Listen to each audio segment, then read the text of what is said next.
Effectivement, c'est un peu une première pour moi que de m'exprimer, sur ce sujet qui est un sujet, à la fois très très intime, très personnel. Mais vous allez me dire, je l'ai un peu cherché. Je m'explique.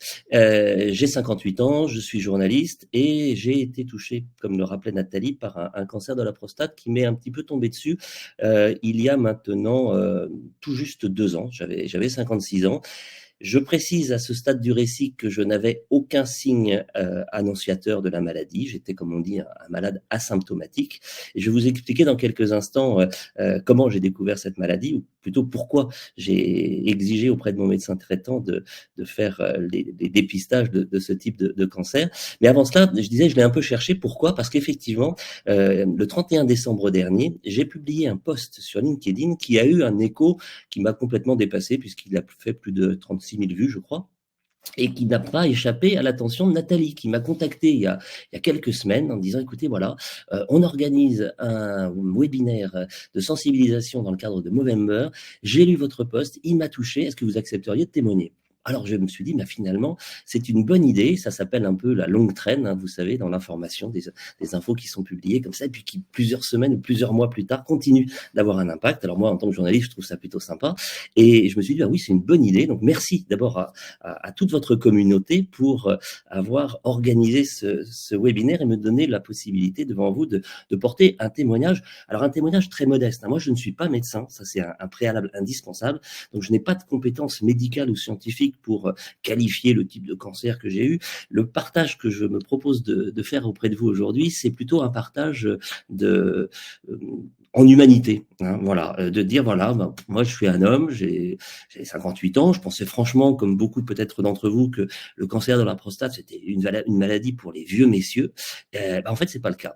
Je l'avais dit, j'ai fait un post le 31 décembre dernier. Vous connaissez LinkedIn, un réseau social professionnel. Et l'année dernière, à la fin de l'année, tout le monde y allait de son petit commentaire. Moi, en 2023, j'ai fait ceci, j'ai fait cela, j'ai trouvé des clients, j'ai lancé une nouvelle activité. Bref, beaucoup de posts pour un peu à la gloire de l'activité professionnelle de chacun, ce qui est un peu compréhensible sur ce réseau. Puis moi, en lisant tout ça, je me dis, mais qu'est-ce que j'ai fait en 2023? En 2023, je vous rappelle, c'est la date, enfin, ça a été l'année du début de mon traitement, puisque mon cancer a été diagnostiqué au début de l'année 2023. Et là, je me suis dit, mais si, je sais ce que j'ai fait en 2023, j'ai fait l'expérience de la vulnérabilité. Et trouvant que cette formule était finalement pas si mal que ça, je me suis dit, bah, je vais en faire un post. Et je l'ai écrit donc le matin du 31, juste avant le réveillon. Et j'ai fait un post que vous pouvez retrouver en allant sur mon profil, où j'explique effectivement que j'ai fait cette expérience de la vulnérabilité, que c'était pas du tout quelque chose que j'avais anticipé, parce que je me sentais totalement en bonne santé, et qui a modifié profondément un petit peu le regard que je porte sur la vie. Et à ce stade du récit, il faut que je vous explique comment j'ai diagnostiqué ça, puisque comme je vous le disais, j'avais pas eu du tout de signes avant-coureurs. Il faut que je vous confie quelque chose de très personnel, mais enfin là on est dans les confidences, donc on peut y aller. Moi je suis né sous X. J'ai été adopté quelques mois après ma naissance, à 6 mois. Et pendant des années, j'ai toujours su que j'avais été adopté, mais j'ai pas fait de recherche sur mes origines. J'ai été adopté dans une famille formidable, très aimante, qui a fait l'homme que je suis aujourd'hui, et tout allait bien. Tout allait bien jusqu'à même à un certain point, parce que moi je suis papa de 3 enfants qui ont 30 ans, 28 ans et 22 ans. Et à la naissance de mon premier fils, je me suis posé la question quand même de ces fichues origines, là, mais à qui il ressemble, d'où ça vient, les questions de l'ADN, etc. Mais j'avais pas bougé. Et ce n'est qu'à l'âge de 50 ans que je me suis décidé à partir à la recherche de mes origines. J'ai fait, en tant que journaliste, c'était pas une enquête journalistique, mais j'y ai, je pense, mobilisé mes compétences professionnelles. J'ai fait la plus belle enquête de ma vie parce que j'ai trouvé. J'ai réussi à retrouver mes origines, et ça m'a éclairé sur plein de choses. Et j'ai notamment fait, en novembre 2022, la rencontre avec mon oncle biologique côté maternel. Et cet oncle François, avec lequel je suis toujours très en lien aujourd'hui, il m'a littéralement sauvé la vie. Parce que lorsque je l'ai rencontré, je lui ai expliqué que parmi les motivations qui étaient les miennes pour me lancer dans cette rencontre, c'était l'idée de pouvoir... et lorsque je l'ai rencontré, disais-je, je lui ai expliqué que parmi les motivations qui avaient été les miennes pour partir à la rencontre de mes origines, il y avait la question des antécédents médicaux. Vous savez, quand vous allez chez le médecin et que vous avez cette question qui vous est posée, et vous, dans votre famille, il y a des antécédents médicaux sur telle ou telle pathologie? Ben moi, par définition, ou j'allais dire par construction, j'étais dans l'incapacité totale d'y répondre, puisque j'avais aucune information, ni côté paternel, ni côté maternel. Et aujourd'hui, donc j'explique ça à mon oncle tout récemment découvert et rencontré, et il me dit, bah moi, tu sais, je suis soigné depuis quelques années pour un cancer de la prostate. Oh, c'est un homme qui avait 72 ans à l'époque, je lui dis, bah voilà une bonne information. Je suis un peu hypochondriaque en plus comme garçon. Donc je me dis, oulala, ça faut que j'en parle à mon médecin traitant, c'est une bonne info. Et c'était un samedi que je l'ai rencontré. Le lundi suivant, je prenais rendez-vous chez mon médecin et je lui dis, écoutez docteur, j'ai une information là de première main intéressante. Apparemment, dans ma famille, il y a eu des cancers de la prostate. Ça vaudrait peut-être le coup de se renseigner en ce qui me concerne. Alors, il faut vous dire que, contrairement à ce que je pense être plutôt souhaitable, moi, à cet âge-là, j'avais 56 ans, je n'avais jamais été dépisté. Alors, c'est très simple, hein. Le dépistage, c'est pas du tout compliqué. C'est une prise de sang et il y a un marqueur qui s'appelle le taux de PSA, qui est le marqueur que l'on utilise pour regarder justement si on a ce type de cancer. Le inférieur à 2,5, c'est pour les patients de moins de 50 ans. Le inférieur à 6,5, c'est pour les patients de moins de 80 ans, voire la réflexion que j'ai faite tout à l'heure sur une maladie de personnes, de vieux messieurs. Voilà. Mais en tout état de cause, c'est largement inférieur à 10, vous l'avez compris. Et moi, lorsque on a fait ce test, pour la première fois, parce que je n'avais jamais été dépisté, le résultat, il est sorti à 16. Alors là, branle-bas de combat. 16, c'est quand même beaucoup plus que 2,5, hein, tout le monde est d'accord avec ça. Et s'en est enclenché toute une batterie d'examens avec à la fois des unités de mesure, PET scan, scanner, etc. Donc heureusement qu'on est en France. Ça aussi, c'est quelque chose que j'aimerais partager avec vous. On a une chance folle en étant en France avec le service de santé. Alors, il est peut-être pas parfait, mais il est quand même sacrément efficace et universel. Et donc, entre le moment début janvier où le diagnostic a été posé avec un taux à 16, alerte, warning, attention, il se passe un truc, et puis la manière dont le diagnostic définitif a été posé et le traitement a pu être mis en place, il s'est écoulé 2 mois, hein, de janvier, février. Et là, donc je suis reçu par mon urologue qui me reçoit pour me donner le verdict, si vous voulez, des enseignements, de la batterie de mesures qui m'avait été prescrite. Et il me dit, bah, écoutez, monsieur de Bontride, ouais, effectivement, c'est pas une bonne nouvelle, c'est un cancer. Et on va pas vous opérer. Alors là, moi, je suis d'un nature plutôt optimiste et je suis très heureux d'entendre ça. Je dis, ouais, super, je vais pas être opéré. Trop bien. Sauf que, si j'avais été plus attentif, j'aurais entendu qu'on me disait, vous n'êtes pas opéré parce que vous n'êtes pas opérable. Autrement dit, votre cancer est à un stade assez développé et on constate déjà des métastases qui commencent à se balader, donc on ne peut pas opérer, ça ne servira à rien, il faut faire un traitement assez lourd à base d'un double protocole, comme on dit, de radiothérapie et d'hormonothérapie. Mais je suis resté sur cette idée un petit peu naïve peut-être de dire, ah super, je vais échapper à l'opération qui, dans mon esprit, était associée à des tas d'effets secondaires indésirables, dont je vous fais pas trop de dessins. On peut parler d'énurésie, on peut parler de choses comme ça, pas très glamour tout ça. Et je me disais, bon, en n'étant pas opéré, au moins ça, je vais pas y couper. Et je pense, avec le recul, que cette espèce d'optimisme chevillé au corps, il a été utile. On en reparlera tout à l'heure quand on s'interrogera sur les conditions, justement, peut-être pour faire face à ce type de maladie. Je pense que le mental a une place essentielle dans ce combat. Et donc, je me suis retrouvé à être un patient dans un protocole avec un double traitement, 39 séances, c'est le tarif européen, j'ai appris ça, 39 séances de radiothérapie, c'est une séance par jour pendant 39 jours, Je l'ai fait entre le mois de mai et de juin. Alors, il vous aura pas échappé qu'au mois de mai, il y a plein de jours fériés. Alors, les jours fériés, il n'y avait pas de radiothérapie. Par contre, on récupérait le samedi suivant. Et alors là, on m'avait dit, tu vas voir, c'est vachement fatigant, ça fait pas mal, mais c'est fatigant. Bon, au début, je me suis dit, bon, ça, déjà, ça fait pas mal, c'est pas mal, c'est plutôt une bonne nouvelle. Ça dure pas longtemps non plus, ça c'est sûr qu'entre le moment où on arrive dans la cabine, on se déshabille, on arrive devant la machine, on s'allonge sur le plateau, on est dans une espèce de grande sphère qui tourne autour de vous et ça dure tout compris 10 minutes. Entre le moment où on rentre dans la cabine, on se déshabille, on passe sur la table et on repart, 10 minutes à peu près. Donc je me suis dit, 10 minutes, fastoche. Sauf que 10 minutes tous les jours au bout de 39 fois, ça commence à faire long. Et évidemment, c'est de la radiothérapie, on est soumis à des traitements assez lourds, très ciblés, ultra pointus, avec un ciblage très très fin pour attaquer les tumeurs de manière vraiment la frappe chirurgicale, comme on dit, mais c'est vraiment le cas, très très précis. Mais ça fatigue évidemment l'organisme. Et là, je me suis assez vite rendu compte que c'était fatigant, j'avais besoin de récupérer, de faire des siestes, ce que je ne faisais jamais avant. Et puis, je vous ai dit de double protocole.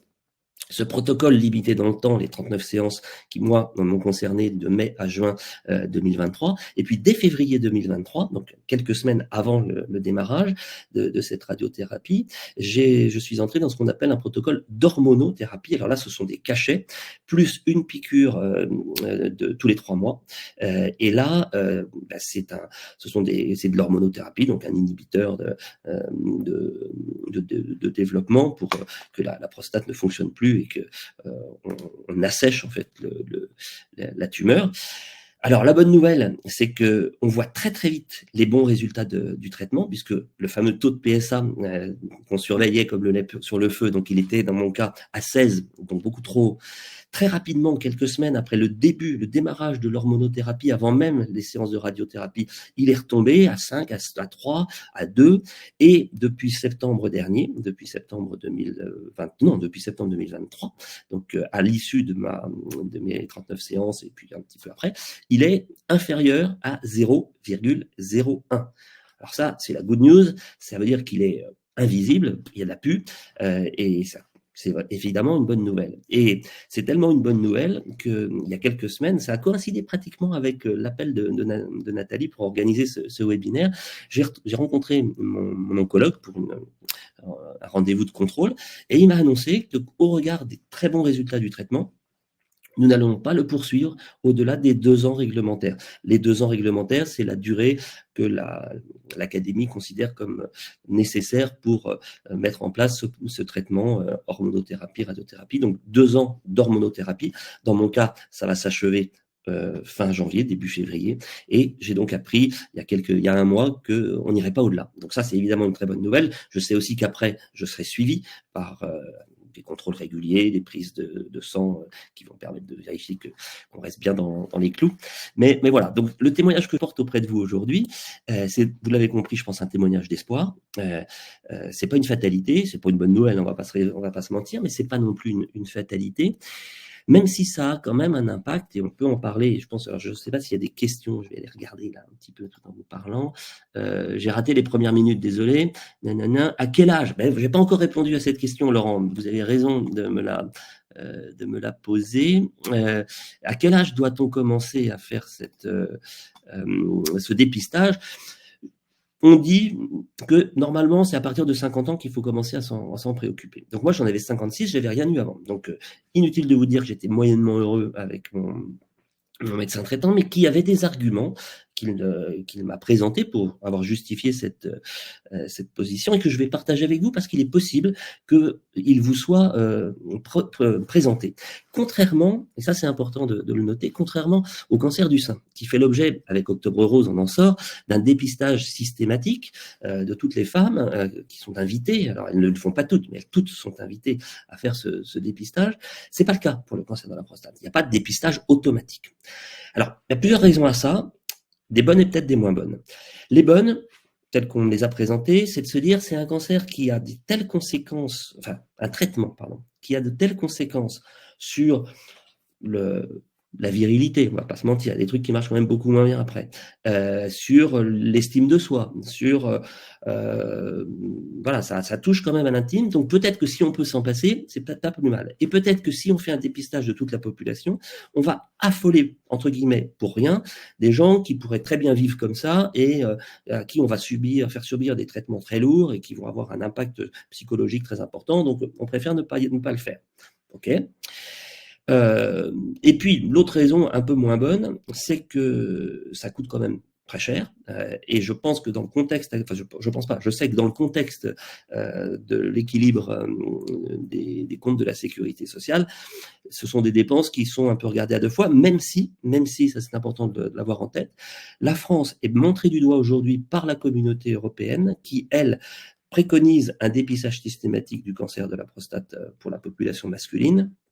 Et la France, pour l'instant, n'est pas bonne élève et elle a été montrée du doigt et elle a même été rappelée à l'ordre à plusieurs reprises jusqu'ici sans effet. Donc, toujours est-il, pour répondre à Laurent et la question, je pense qu'effectivement, à partir de 50 ans, c'est pas mal dans un dialogue avec votre médecin traitant de lui dire, bah voilà, moi j'aimerais bien regarder. Ça veut pas dire, et ça c'est important de le préciser aussi, ça veut pas dire que parce que votre taux PSA va être un peu plus élevé que la moyenne, qu'il faut lancer l'artillerie lourde et qu'il faut vous embarquer dans des opérations, etc. Non, ça c'est un dialogue singulier que vous devez avoir avec votre médecin pour peser, comme on dit, le pour et le contre, avantage contre inconvénient. Moi, dans mon cas, il n'y avait pas photo, avec un taux à 16, des métastases qui commençaient à se balader, j'aurais rien fait, je serais peut-être pas, enfin, j'en sais rien, mais je ne serais peut-être plus là même pour vous en parler. Donc en fait, j'ai eu dans mon histoire une chance folle. Alors est-ce que c'est du hasard? J'ai tendance à penser que non, mais ça c'est mon histoire personnelle. En tout cas, c'est effectivement quelque chose qu'il faut prendre en compte. Sur les alors je sais pas, est-ce qu'il y a d'autres questions? Je regarde à nouveau. Tac, tac, tac. Il y en a 4. Quels seraient les premiers symptômes? Ah, exact. Le cancer est-il nécessairement héréditaire? D'accord. Ok. Quels sont les facteurs qui peuvent favoriser? Ok. Alors, encore une fois, hein, je le redis, je ne suis pas médecin, donc je ne vais surtout pas m'engager à vous. Ne prenez pas ce que je vais vous dire pour des diagnostics scientifiques, c'est pas du tout le cas. Ça peut être, il y a des facteurs héréditaires, comme dans toute maladie, évidemment, ça peut jouer. Il y a des facteurs comportementaux, évidemment aussi. Des comportements de type tabagisme, etc., oui, peuvent favoriser ce type de cancer. Et pour les symptômes, alors c'est intéressant cette question, parce que c'était la question que m'avait posée mon médecin. Vous n'avez pas de symptômes? Et il les avait énumérés, les symptômes, donc je vais les partager avec vous. Les symptômes, c'est difficulté d'érection, c'est de se lever 3 fois la nuit pour aller aux toilettes, c'est avoir l'impression qu'on urine de manière un peu faiblarde. Voilà, ça, ce sont des symptômes, effectivement, qui peuvent vous alerter, qui peuvent vous dire, oups, il y a peut-être un truc qui marche un peu moins bien et qui nécessite une petite surveillance. Dans mon cas, j'avais rien de tout ça. Donc, c'est pour ça que je vous ai dit que j'étais un malade, entre guillemets, asymptomatique. Ça existe aussi. Alors, évidemment, c'est plus compliqué parce que quand on n'a pas de symptômes, bah, on est moins enclin à faire les démarches de prévention. Mais en tout état de cause, je pense que, et c'est la question qui était posée tout à l'heure, à partir de 50 ans, warning, faites un contrôle. En plus, franchement, c'est rien, quoi. C'est pas invasif. C'est une prise de sang que vous pouvez, c'est une ligne, plus exactement, une ligne de course, si je puis dire, dans une prise de sang qui peut comporter tous les autres marqueurs dont vous avez besoin lorsque vous faites un bilan sanguin. C'est rien de plus que ça. Donc, ce suivi régulier va pouvoir vous montrer si le taux en question évolue, s'il est stable, s'il y a raison de voir qu'il est au-delà des seuils tolérés et qui vous permettra ensuite, en fonction du parcours de chacun, hein, de ce qui, voilà, et puis de la vie médicale aussi. Il y a des moments où il faut intervenir, il y en a d'autres où ça peut être en prévention, etc. Donc là-dessus, moi, évidemment, je ne me prononcerai pas, mais moi, j'avais pas trop le choix, en fait, en ce qui me concerne. Un mot aussi, peut-être une nouvelle question. Quels sont les premiers symptômes? Ouais, les premiers symptômes, c'est un peu ça. Enfin, moi, j'en ai pas eu, mais d'après ce qu'on m'a expliqué, c'est de se lever plusieurs fois la nuit pour uriner alors que c'était pas l'habitude, d'avoir des difficultés d'érection qui apparaissent. Mais il n'y a pas de douleur. C'est pas un truc c'est pas un infarctus, quoi. Hein, c'est pas, on n'a pas tout d'un coup mal quelque part. C'est plus insidieux que ça. C'est plus insidieux que ça. Un point, peut-être, avant de reprendre d'autres questions sur lesquelles je souhaiterais insister auprès de vous. C'est l'importance du mental et de l'entourage. Ça, je pense que c'est quelque chose d'essentiel. Moi, dans mon cas, je vous l'ai dit, j'ai peut-être fait un peu l'autruche en disant chouette, je suis pas opéré alors que j'étais pas opérable. Mais je pense que cette attitude-là, elle m'a un peu, pas sauvé la vie, mais quand même aidé à faire face à la maladie. Et je me suis dit, bah, super, je vais me bagarrer. Et j'ai aussi été puiser mon énergie, même si elle était un petit peu réduite. Je me suis pas arrêté de bosser, tiens, c'est quelque chose d'important aussi. J'ai adapté un petit peu mon activité professionnelle. Par exemple, moi, j'anime beaucoup de conférences et de débats. Je suis modérateur de tables rondes, etc. Et c'est vrai que au milieu là, de la radiothérapie, j'étais quand même moyennement vaillant et par précaution, j'ai préféré refuser certaines propositions qui m'étaient faites en matière d'animation pour ne pas risquer de mettre en difficulté les commanditaires de ces opérations parce que je savais que j'étais pas au mieux de ma forme. Mais je me suis pas arrêté de bosser quand même. J'ai continué d'écrire mes articles, de faire des dossiers, de choses comme ça. Donc, pour le mental, donc ça c'est important, pas s'arrêter non plus complètement. Et puis le mental, c'est aussi se raccrocher à des choses qu'on aime. Moi, j'ai la chance d'être en Bretagne, je suis marin, je navigue beaucoup, et j'ai continué de faire du bateau. Et ça a été pour moi une espèce de soupape de liberté. Tant que j'étais à la barre de mon bateau, je me disais, il peut rien m'arriver, je suis vivant. Je suis vivant. Ça, c'est super important de se sentir vivant. Alors, chacun peut se sentir vivant de mille manières, hein, en fonction d'activités qui vous plaisent, de partage avec des proches. Voilà. Moi, c'était le bateau. Ça a été vraiment un peu malade. J'ai fait euh, de la, euh, de la marinothérapie. Voilà, j'ai appelé ça comme ça, du bateau-thérapie, si vous voulez. Et d'ailleurs, j'ai illustré le post dont je vous parlais sur LinkedIn d'une photo de mes voiles gonflées. J'ai écrit qu'elles étaient gonflées par l'espérance ou par l'espoir que ça allait aller mieux. Et ça m'a aidé à tenir, vraiment. Et puis, l'autre facteur essentiel et indispensable, c'est l'entourage, c'est la famille, c'est le conjoint. Parce que vous l'avez compris, c'est une maladie qui touche à l'intime, donc qui vient perturber complètement votre vie sexuelle. On va pas se faire de cadeaux et on va pas tourner autour du pot. Et donc, ça dépend aussi de l'intensité qu'on met dans cette activité-là. Pour certains, c'est essentiel, pour d'autres, peut-être un peu moins. Moi, ça comptait pas mal quand même. Hein, et je vous avoue que ça m'a pas fait plaisir de voir que, bah, voilà, et que le traitement d'hormonothérapie, en fait, annihilait le désir. Ça, c'est un truc assez étrange, c'est-à-dire que ça ne génère pas de frustration. On n'a pas de frustration, on n'a juste plus envie. Et donc évidemment, par rapport à son conjoint, ça nécessite une adaptation, ça nécessite de réinventer aussi une vie de couple en disant, bah, finalement, il n'y a pas que le sexe dans la vie, même si ça compte, mais il y a aussi d'autres manières d'être en complicité, en forme de tendresse, en union, si vous voulez. Et moi, j'ai la chance que ma femme est complètement accompagner ce chemin-là et qu'elle a largement joué un rôle décisif aussi dans la reprise de tout ça.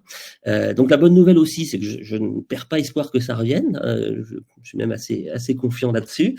Mais il y a aussi un enseignement que je trouve positif. Oui, je suis toujours en train de chercher du positif dans tout, moi.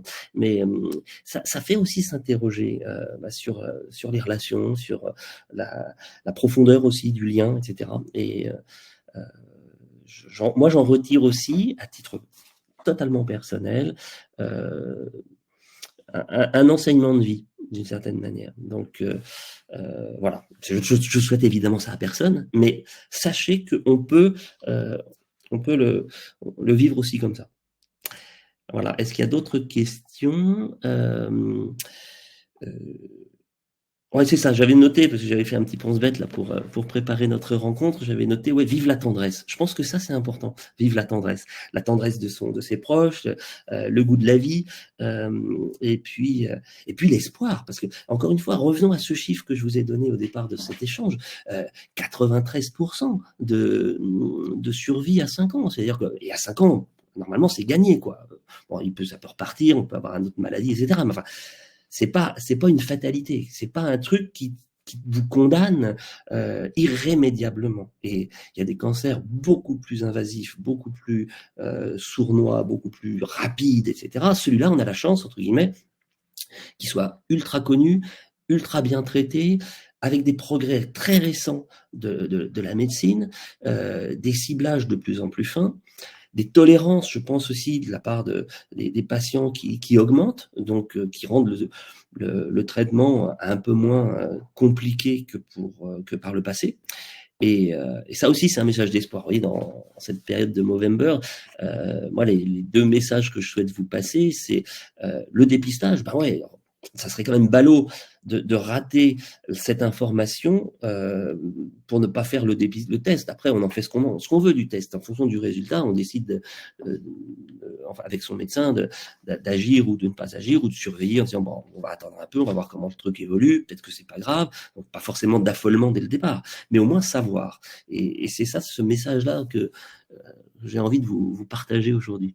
Y a-t-il des conseils pour prévenir ce type de pathologie à part le test PSA, me demande Komi Markatsu. Mais ça, j'en sais rien.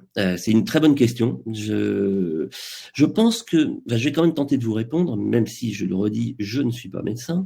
Je pense que tout ce qui va concourir à une alimentation saine, à une vie équilibrée, à tenir à l'écart les excès les plus forts, évidemment, va dans le sens de ce qu'on appelle aujourd'hui, vous savez, la santé globale. Il y a un concept qui a été popularisé, notamment sous l'égide des Nations Unies, qui s'appelle One Health, qui est la santé globale, et qui est un courant de pensée qui vise à considérer que la santé est la résultante de multifacteurs, de plusieurs facteurs qui sont, on l'a dit, l'hérédité, ça, malheureusement, on n'y peut rien.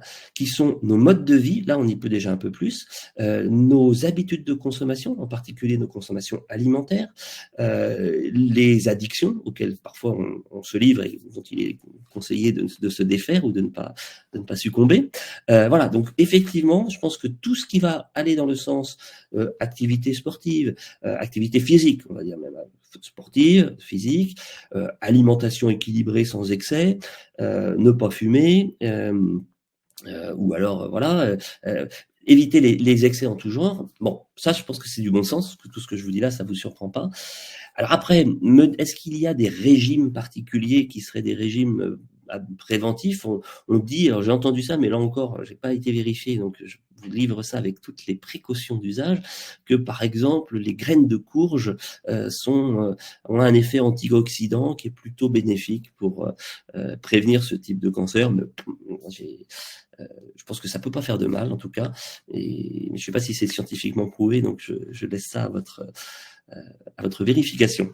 En tout cas, oui, enfin, ça relève du bon sens. Hein, les maladies cardiovasculaires, nos modes de vie sont quand même générateurs. D'ailleurs, la croissance des cancers constatés depuis 50 ans montre qu'il y a une corrélation quand même directe entre nos modes de vie, ce que nous faisons subir à nos corps, parce que nous ingérons, parce que la pollution ambiante, etc., ça a un impact, c'est certain.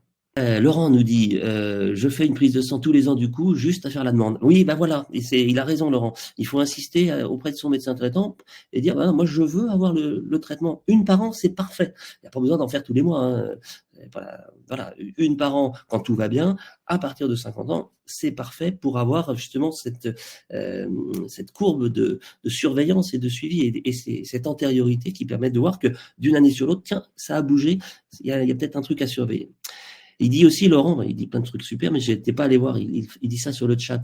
Bosser permet de ne pas penser pendant ce temps. Oui, je pense qu'il a raison. C'est ce que je disais par rapport aux activités qui nous motivent et qui nous plaisent.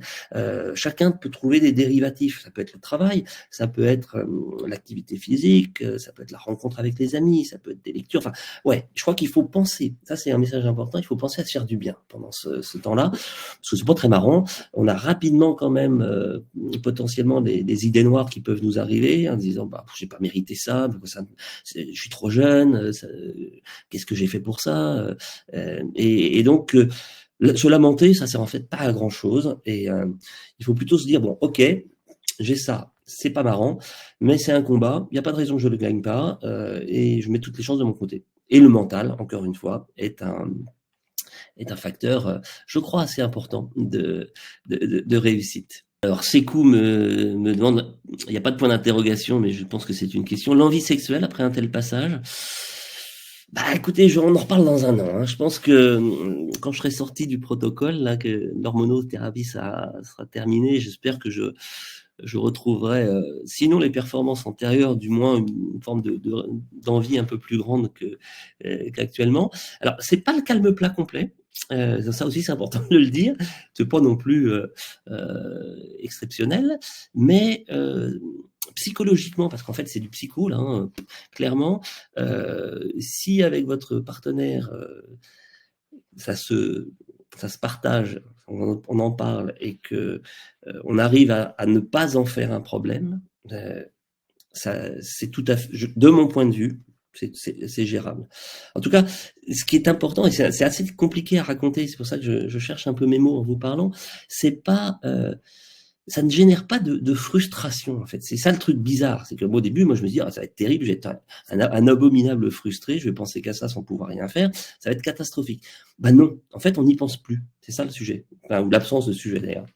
Il y a quand même un truc sur lequel je vais revenir parce que il est important.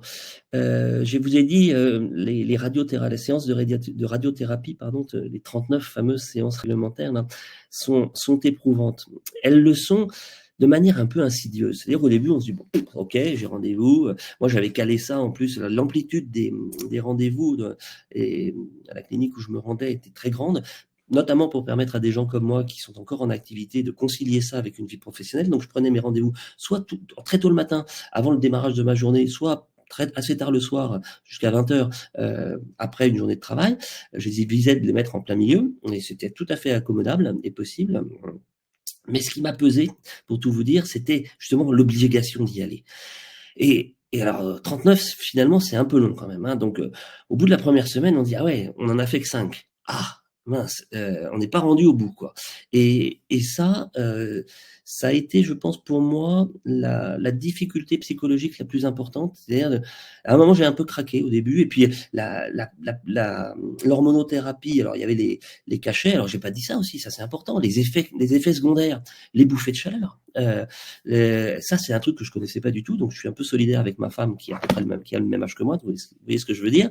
Et je découvre ce truc-là, c'est pas marrant du tout. La nuit, on se réveille, on a l'impression qu'on crève de chaud alors qu'il n'y a aucune raison. Donc ça c'est fatigant parce que l'organisme, en tout cas le mien, n'était pas du tout préparé à ça.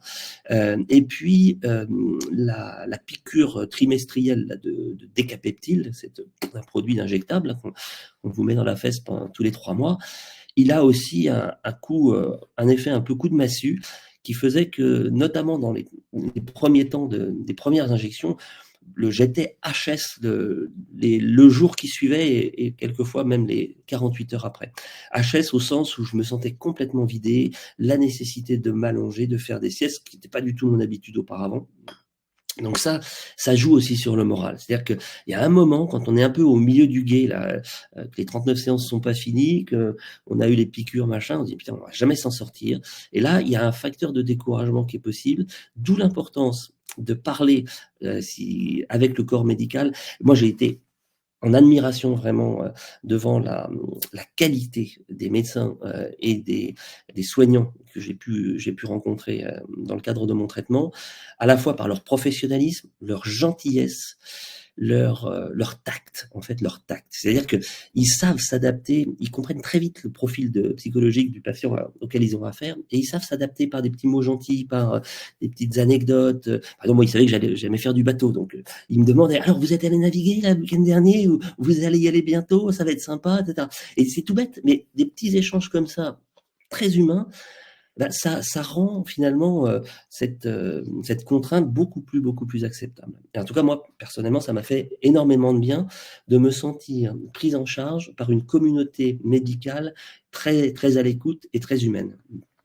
Et donc, c'est le conseil que je peux vous donner aussi, c'est si ça vous arrive, vraiment parlez-en à votre médecin. Et puis si on vous diagnostique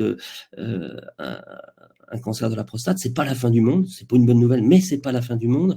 Parlez-en avec les professionnels qui vont vous accompagner, urologues, oncologues, souvent sont des très bons pros. Moi, mon oncologue, il est spécialiste de ce cancer-là depuis 30 ans. Donc, il me disait, mais vous savez, monsieur de Bontride, ça fait 30 ans que je soigne la prostate, et depuis 15 ans, c'est incroyable les progrès qu'on a fait.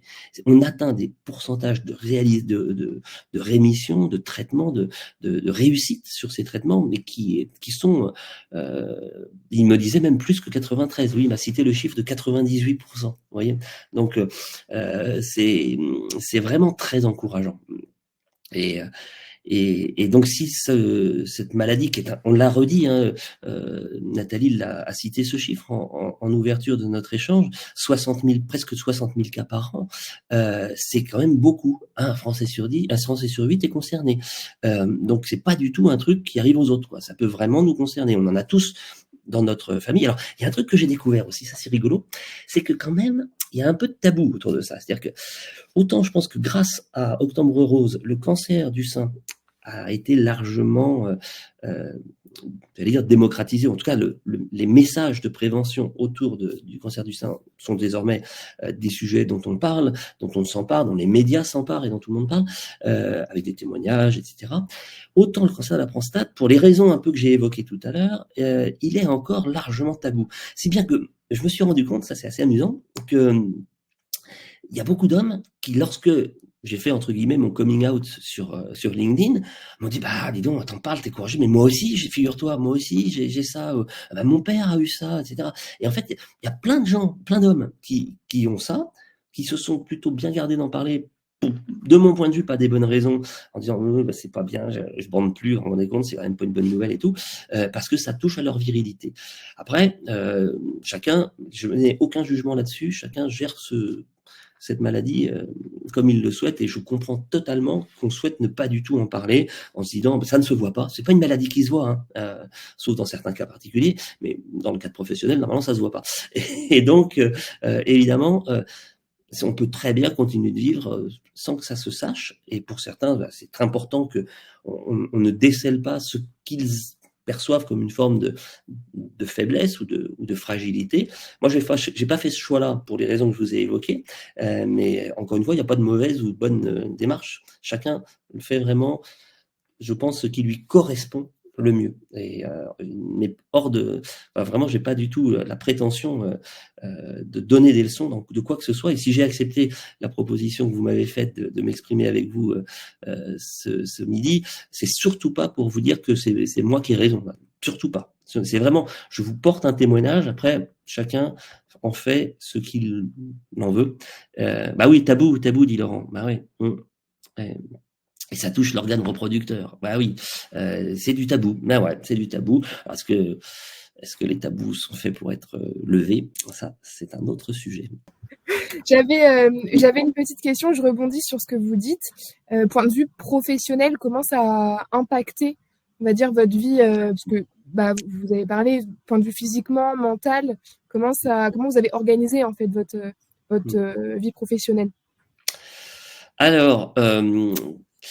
Alors déjà, je vais répondre à la question de Nathalie qui est excellente en vous disant que désormais, suite au post que j'ai fait, là, qui a été vu, vous l'avez compris, par de très nombreuses personnes, connues et inconnues, je sais très précisément, à la manière dont les gens me demandent comment ça va Xavier, s'ils sont au courant ou pas. Et ça change tout. C'est assez génial. C'est-à-dire que ça crée une relation vraiment qualitative. Comment ça va? Bon, tout le monde dit ça, hein, mais généralement, on se fiche un peu de la réponse. Et là, maintenant, en conscience, quand les gens me demandent comment ça va, Xavier, ça va la santé? Je sais que c'est dit avec le cœur, avec une attention réelle qui est portée. Et ça, c'est très, très gratifiant, ça fait vraiment du bien. Pour répondre à la question de Nathalie, comment je m'organise? En fait, j'ai rien changé. J'ai rien changé. Dès lors que j'ai récupéré mon énergie, et ça s'est fait très vite après l'arrêt de la radiothérapie, hein, j'ai fini fin juin, après il y a eu les congés, l'été, un petit peu moins d'activité. Et franchement, en septembre 2023, waouh, c'était reparti comme en 40, ça marchait très bien. sur le plan professionnel, hein, j'avais pas de fatigue, j'ai pu reprendre mon activité, enfin que j'avais pas, encore une fois, que je n'avais pas du tout arrêté, j'avais un peu modulé en prévention à une certaine période, mais donc ça, il y a eu aucun impact. L'impact que je vois, moi je suis un homme public un petit peu, les gens me connaissent dans le cadre professionnel, c'est ça, c'est le regard des gens qui me disent ouais Xavier quand même, ouais t'as fait un ça va, là, ça va bien, t'es sorti de ton truc là. Bon, alors, on est content pour toi. Et ça, c'est plutôt chouette. Et sans ça, non. Très très techniquement aussi quand même, c'est une pathologie qui conduit à aller un peu plus fréquemment aux toilettes qu'avant. Donc je m'organise. C'est-à-dire que j'anticipe que voilà, quand je dois avoir un temps de parole sur 1 heure ou 2, etc. Bon, voilà, il faut avoir un peu anticipé le coup. Mais sans ça, non, il n'y a aucune difficulté, aucun aménagement en quelque sorte du travail. Si, peut-être une remarque un peu plus philosophique, peut-être en conclusion, vous dire que moi, cette épreuve, elle m'a permis de changer un peu le regard que je porte sur la vie, au sens où je me suis senti pour la première fois peut-être mortel. Ça fait bête de dire ça à 58 ans, mais on a tendance parfois à se sentir invincible, à se dire non, il va rien m'arriver avant 95 ans ou même au-delà. Bah non, en fait c'est pas vrai. Ça c'est pas vrai. Tout peut s'arrêter très vite. Je suis certain que celles et ceux qui nous écoutent connaissent des drames, des difficultés dans leur entourage, dans leur vie personnelle, donc voient très bien ce que je veux dire. Et face à ça, il y a deux attitudes. Soit on se résigne, on dit bah on est foutu. Soit on se dit bah on n'est pas encore complètement foutu en fait. Et j'adore Étienne Dao, qui est un chanteur rennais, mais que vous connaissez sans doute, et qui a une magnifique chanson dont le refrain s'intitule Le premier jour du reste de ma vie. Et le premier jour du reste de ma vie, bah en fait tout est possible. C'est le début de la suite quoi. Et la suite, c'est à nous de l'écrire, c'est à nous de la prendre en main, nourrie de l'épreuve qu'on a traversée, de la prise de conscience qu'on était mortel, mais avant que ça n'arrive, on pouvait encore vivre des tas de choses formidables, et que c'est finalement dans la qualité de la rencontre avec l'autre, dans la qualité de l'échange humain, que moi, je puise aujourd'hui mon énergie, ma motivation à me lever le matin. J'ai été très touché par cette sollicitation et je me suis dit, mais oui, je vais l'accueillir, évidemment que je vais dire oui, parce que je pense que ça peut être utile et parce que je pense que aujourd'hui, dans un monde qui est quand même sacrément compliqué, où les motifs de désespoir sont parfois un peu plus nombreux que les sources d'espérance, bah, voilà, il faut aussi savoir porter des messages un peu positifs. D'abord parce que ça se fait du bien. Moi, franchement, ça me fait du bien de vous parler, donc pourquoi m'en priver? Et puis, j'ose espérer que peut-être que parmi celles et ceux qui nous écoutent, eh bien, certains seront touchés par ce que je vous partage et peut-être aussi en parleront autour de vous.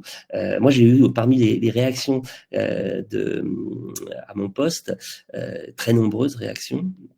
J'ai été frappé par des témoignages de femmes qui m'écrivaient en me disant écoute Xavier, merci d'avoir pris la parole en tant qu'homme. Je vais en parler à mon compagnon, à mon conjoint, à mon mari. C'est vachement important ce que tu fais. Les mecs, vous avez un peu tendance à négliger tout ça et à pas vouloir en parler parce que ceci, parce que cela. Et donc les femmes, bravo, on a besoin de vous.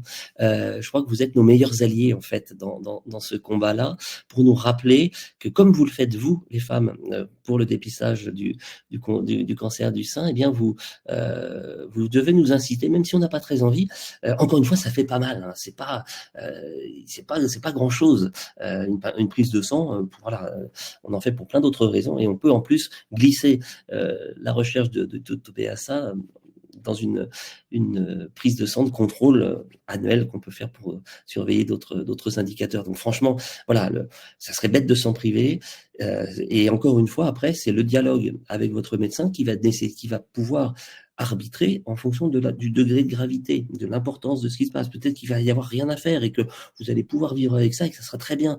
Et puis peut-être que effectivement, ça sera mieux d'avoir une intervention ou un traitement. Mais ça, c'est le médecin qui va le décider. Et je pense que c'est aussi le message que je souhaite vous partager. Il faut vraiment leur faire confiance, quoi. Dans un monde où la science est quand même remise en question, et c'est le journaliste qui parle, hein, par les fake news, par les complotistes de tout poil, etc. Il y a un moment où il y a des gens qui savent, qui ont fait des études pour ça, qui se tiennent au courant de manière internationale de l'évolution de la recherche. Et ben ces gens-là, je pense qu'il faut pas trop faire les malins et accepter de les écouter et de s'en remettre aussi à leur diagnostic et à leurs conseils, parce que c'est leur métier. Et moi, je fais partie de ceux qui considèrent qu'il faut faire confiance aux gens qui font un métier dont ils maîtrisent les spécificités et les savoir-faire. Prenez-vous des risques en rendant public votre maladie, comme par exemple pour l'obtention d'un prêt bancaire? Bah, peut-être, ouais, je serais même tenté de dire sans doute. Ça m'a pas effleuré. Alors peut-être parce que j'ai remboursé mes emprunts et que j'en ai, a priori, j'en ai plus besoin, mais c'est une très bonne question, Fabien. Je pense que ouais. Question quand même. Si, j'ai pris un risque parce que, un exemple très concret, j'ai dû renouveler mon assurance complémentaire, vous savez, et il y a un déclaratif de médical à faire, et ben je me suis pris 25% d'augmentation pour avoir eu l'honnêteté de déclarer cette maladie. Voilà. Donc oui, effectivement, j'ai pris un risque. Mais en même temps, je pense que le jeu en vaut la chandelle parce que si je contribuais, allez, soyons fous, à faire que parmi les gens qui m'ont écouté, il y en ait une personne qui fasse le test et qui dise ah bah dis donc j'avais pas prévu mais heureusement que je l'ai fait parce que ça va me permettre d'être suffisamment tôt pour engager une action de prévention, etc. Et ben, s'il y a un comme ça, moi j'ai gagné ma journée, hein, et même au-delà. Je pense que c'est vraiment, ça sera vraiment positif. Et je pense, quand j'ai vu les réactions du post que j'ai fait le 31 décembre, là aussi je prenais des risques parce que franchement j'étais sur un réseau social professionnel sur lequel je suis un petit peu connu localement. Hein, moi je suis journaliste en Bretagne à Rennes, mais voilà j'ai mon petit réseau. Et j'aurais pu me dire, t'es quand même complètement con de te mettre de faire part de cette vulnérabilité parce que les gens qui t'appellent, bah demain ils vont se dire, bah non, vous avez démontré, il est malade, on va plus faire appel à lui, et en fait, c'est pas du tout ça. Il y a même eu l'inverse. Il y a même eu des gens qui m'ont dit, écoute, on organise un événement là en janvier 2024, donc j'ai vraiment envie que tu viennes et en plus, c'est super de le faire avec toi en sachant ce qu'on sait. Waouh! Et ça m'a vachement touché parce que je me suis dit, bah oui, ils ont tout compris, ceux-là. Ils ont compris que, bah, d'abord, je n'étais pas mort, ce qui est plutôt une bonne nouvelle, et que mes capacités cognitives n'étaient pas du tout altérées par cette maladie. C'est pas là que ça se passe, hein, vous avez compris, et que ça ne me remettait pas en question ma capacité à faire mon métier. Voilà. Donc, alors, pour répondre à la question qui m'a été posée, c'était par Fabien, je crois. Ouais, par Fabien. En fait, je pense que j'ai plus gagné que perdu. En tout cas, ce que j'ai gagné, c'est l'authenticité des relations. Ça, c'est merveilleux. Faites le test, goûtez à ça. C'est une drogue dure, hein. C'est une drogue dure parce que quand on a goûté à ça, on devient très exigeant dans la qualité de la relation. Et aujourd'hui, moi, je vais vous faire un aveu. J'ai du mal à me contenter des relations superficielles. Et je suis attentif, en recherche, gourmand, des qualités humaines en vérité. Mais quand je dis que c'est une drogue dure, c'est qu'effectivement, c'est engageant. C'est engageant même sur le plan professionnel. Je me rends compte que ça a eu des conséquences, mais que je ne regrette absolument pas.